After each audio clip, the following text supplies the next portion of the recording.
Welcome to week 3. Here we are again, where we're going to be talking all about concrete tips and tricks for leading remotely. And hopefully, after you've gathered a lot of information from last week, from a non judgmental perspective, right? We had that fresh start, released judgment, released resistance, gathered information without bias. And now we're going to test.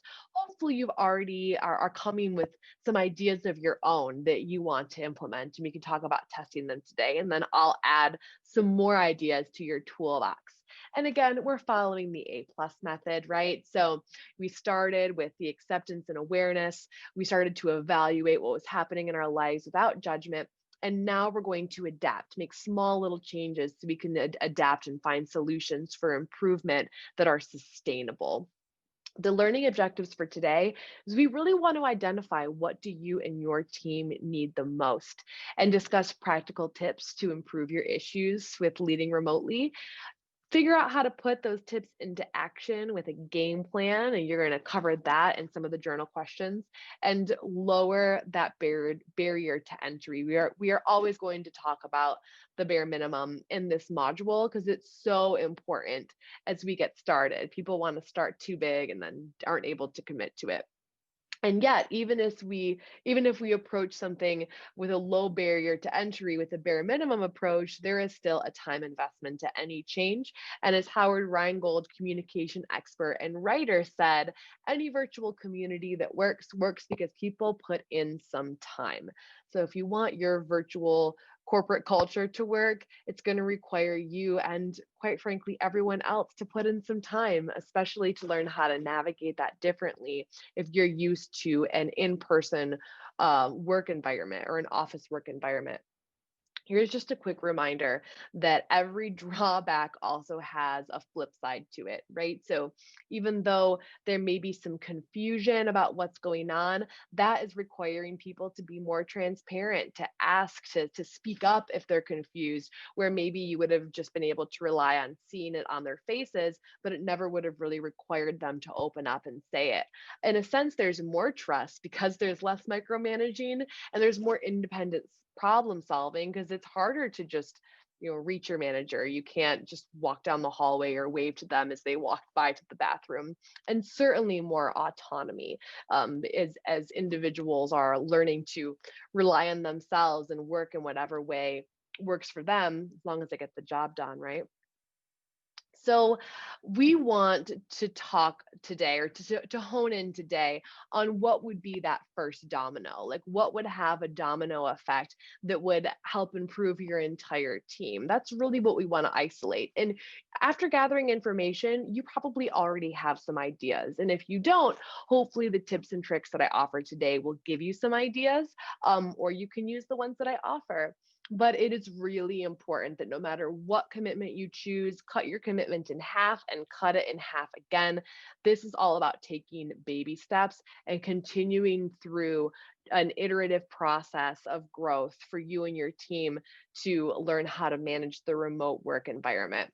So, ready for some tips and tricks like this magician here? The first tip is to set connection KPIs.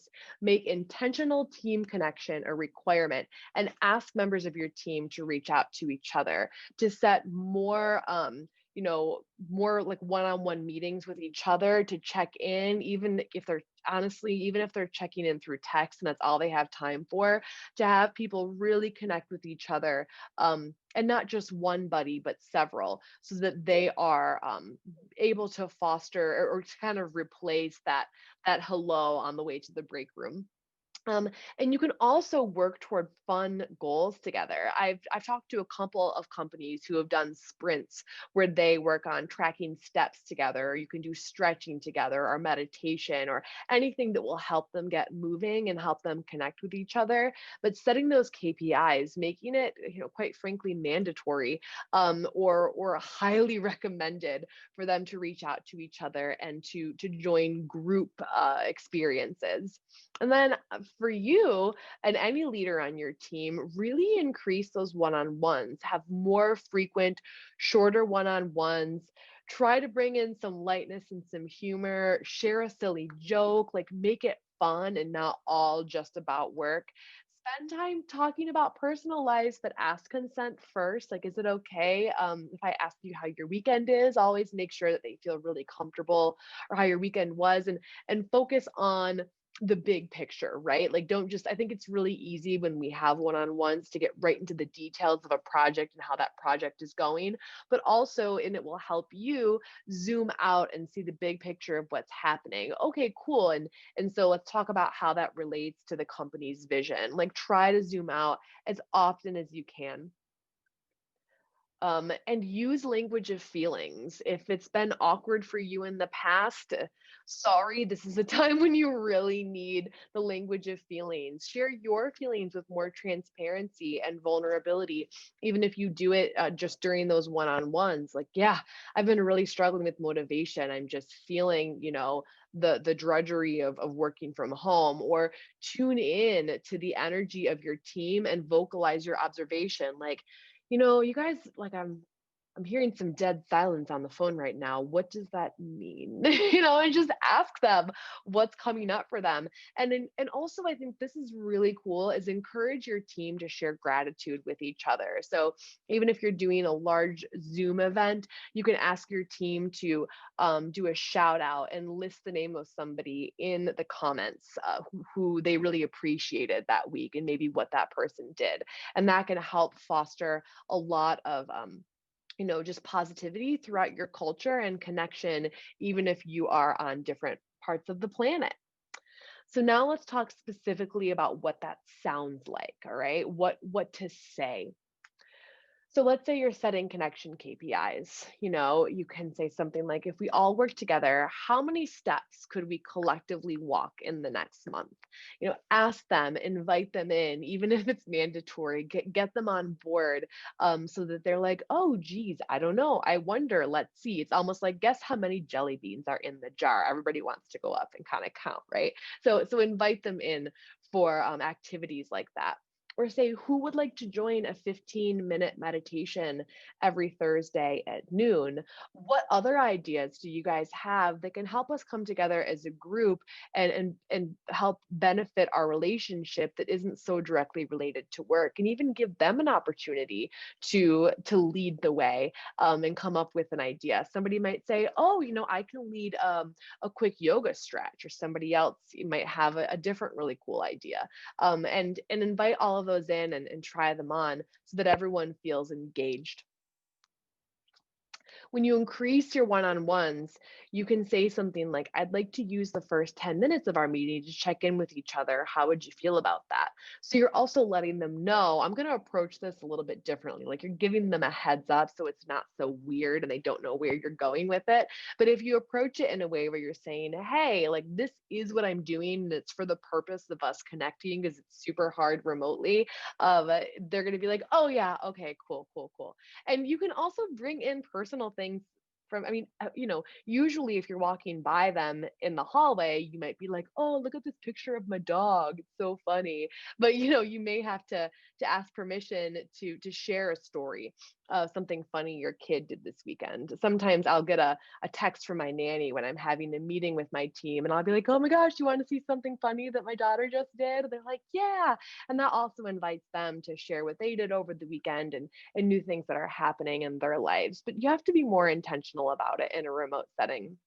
And then definitely using that language of feelings. It sounds like I miss seeing everyone in person, and it's so challenging for me to sense whether or not we're on the same page. It's totally okay to share that with them because they're probably feeling the same way, right?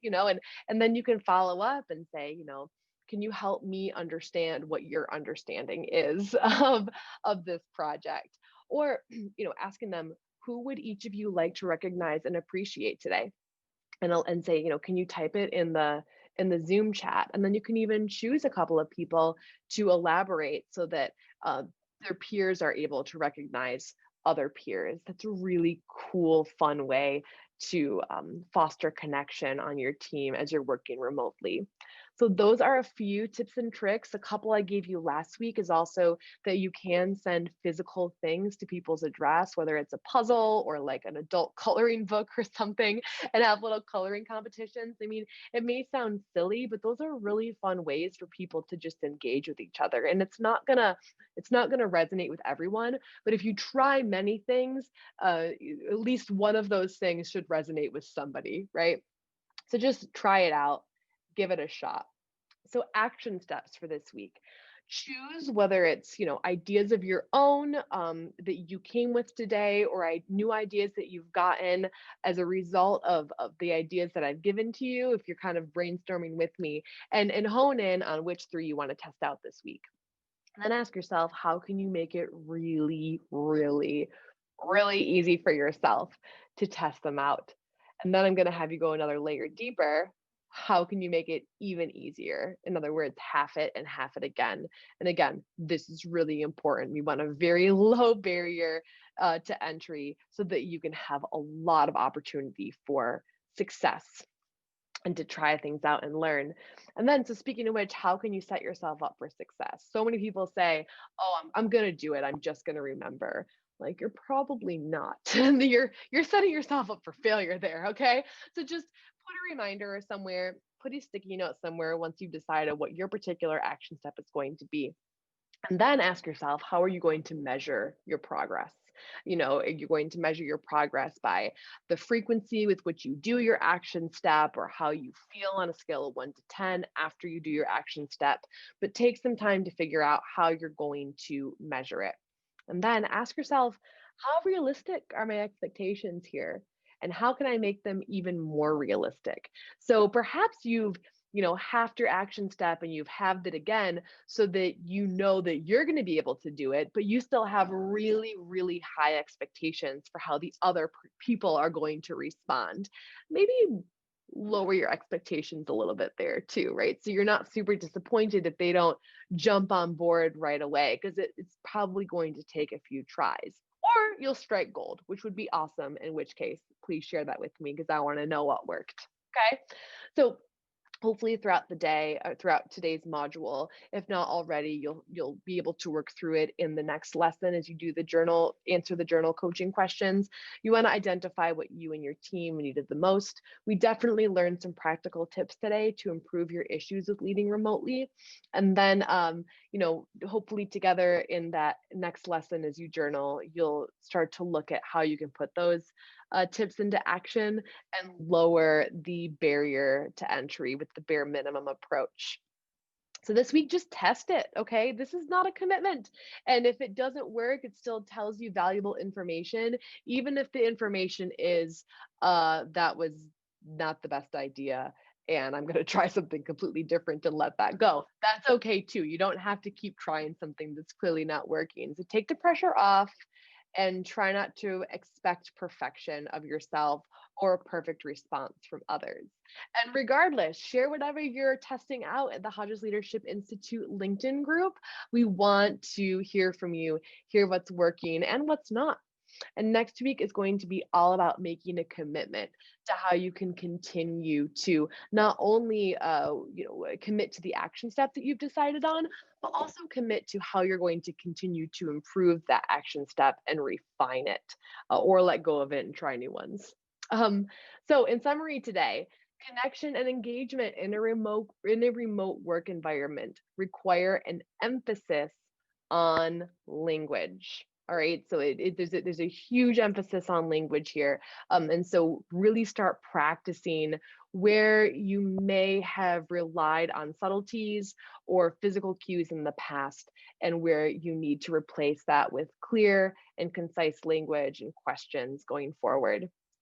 Test it out. I'll see you next week.